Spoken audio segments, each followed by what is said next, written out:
Karoline Leavitt walked into this interview expecting to control the room-tight talking points, confident smirks, the usual "I'll spin my way out" routine. But then Kaitlan Collins did the one thing Leavitt can't stand. She stayed on the facts, wouldn't let the evasions slide, and kept pressing until the script started falling apart on live TV. You can feel the tension climb with every follow-up, Leavitt trying to pivot, Collins cutting it off, and the whole exchange turning into a public unraveling. So what was the question that finally cornered her? And how bad did it get when she realized there was no clean exit?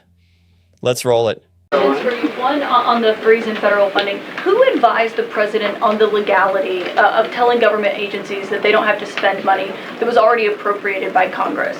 Well, as the OMB memo states, this is certainly within the confines of the law. So White House counsel's office believes that this is within the president's power to do it, and therefore he's doing it. Okay, so they disagree with lawmakers who say that they don't have the power to freeze this funding. Again, I would point you to the language in the memo that clearly states this is within the law.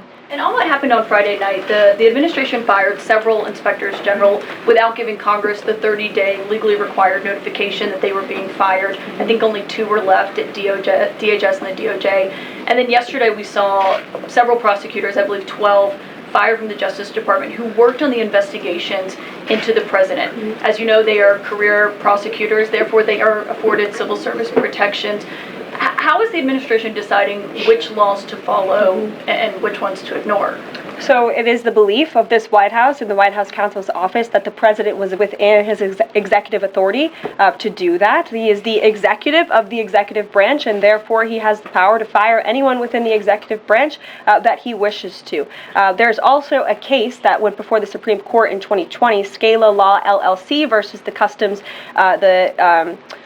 Bureau Protection. I would advise you to look at that case, and that's the legality that this White House was resting on. You're confident that if they bring lawsuits against you, those prosecutors who were fired, that they will succeed? We will win in court, and yes. Did he personally direct this, given they worked on the classified documents investigation and the election interference investigation? This was a memo that went out by the Presidential Personnel Office, and the president is the leader of this White House, so yes. Come from him. Yes, Karoline.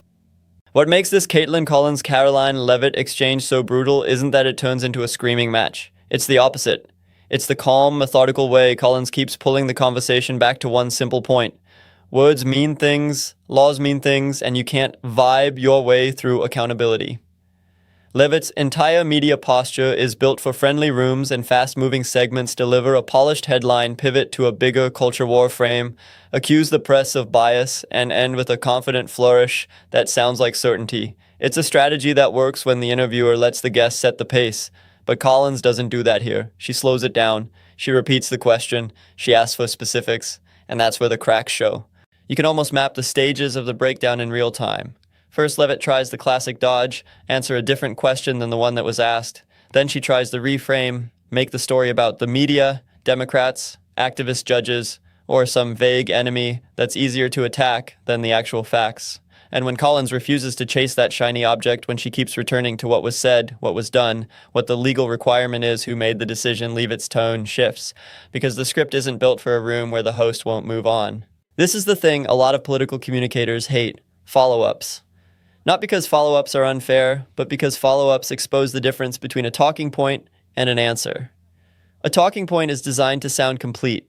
A real answer can withstand a second question, and Collins is basically running a stress test. Okay, you said X. What's the basis for X? Who decided it? Where's the documentation? How does it comply with the rule you're pretending doesn't exist? That's why people describe it as humiliation. Not because Collins is throwing insults. The humiliation comes from the mismatch between Leavitt's confidence and the substance underneath. When the audience watches someone project total certainty, then struggle to support the claim, once the interviewer stops letting them surf from one outrage headline to the next, the performance starts to feel hollow, and hollow performances look worse the longer the camera stays on them. And let's be clear, Leavitt's job is not easy. A press secretary's role is to defend the administration, keep messaging aligned, and avoid feeding the opposition.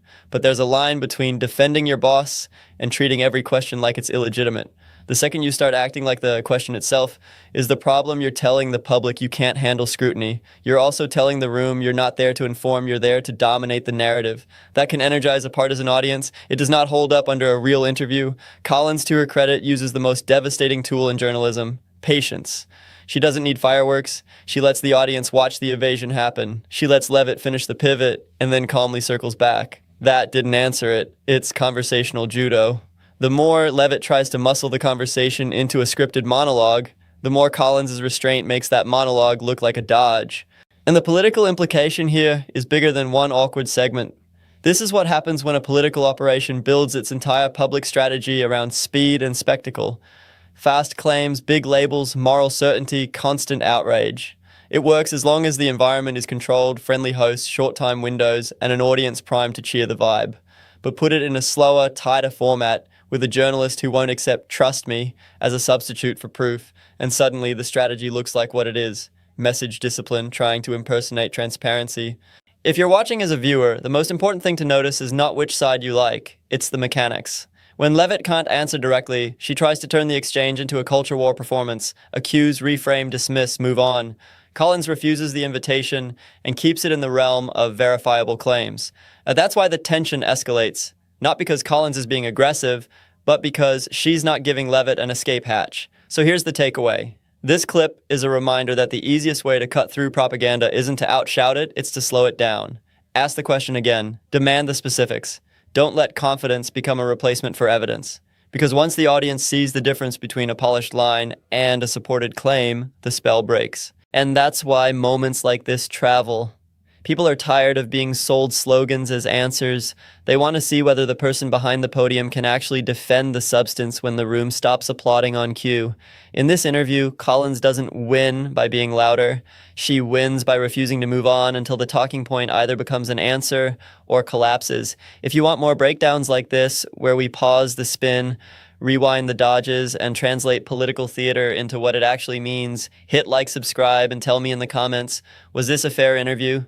Or did Leavitt walk in expecting a stage and get a cross-examination instead?